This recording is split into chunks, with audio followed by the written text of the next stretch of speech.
ની વાત કરીએ શહેર અને ઉપરવાસમાં સતત વરસાદના કારણે હવે લોકોની હાલાકી અને ચિંતા વધી છે। ગતરોજ આજવા સરોવરના 62 દરવાજાથી પાણી છોડાતા વિશ્વામિત્રી નદીની સપાટીમાં સતત વધારો થઈ રહ્યો છે। વિશ્વામિત્રી નદી નજીક આવેલા વડસર સ્થિત કોટેશ્વર વિસ્તારમાં પાણી ફરી વળતા લોકોને સલામત સ્થળે ખસી જવા કોર્પોરેશન દ્વારા સૂચના અપાઈ। વડોદરા શહેરના મધ્યમાંથી પસાર થતી વિશ્વામિત્રી નદી નજીક આવેલા વડસર સ્થિત કોટેશ્વર વિસ્તાર દર વર્ષે ચોમાસામાં હાલાકી ભોગવે છે। આ વર્ષે પણ ચિત્રો બદલાયા નથી, હાલાકી પણ બદલાઈ નથી। અહીં રહેતા લોકો દ્વારા વારંવાર રજૂઆત કરાઈ છે, મોરચો કઢાય છે અને ઉગ્ર માંગ પણ કરાઈ છે કે નિરાકરણ લાવવામાં આવે, પરંતુ હજુ સુધી પાલિકા તંત્રના અધિકારીઓ જાણે કે ઊંઘમાં છે। કોઈ નક્કર કાર્યવાહીના પુરાવા જમીન પર દેખાતા નથી।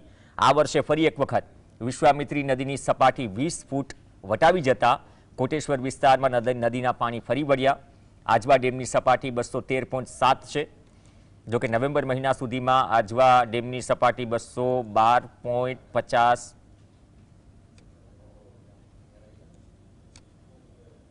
સુધી પહોંચતી હોય છે। આજવામાંથી પાણી છોડાતા વિશ્વામિત્રી નદીની સપાટીમાં પણ સતત વધારો નોંધાઈ રહ્યો છે, જેથી હાલ વિશ્વામિત્રી નદી 20 ફૂટનું સ્તર વટાવી ચૂકી છે।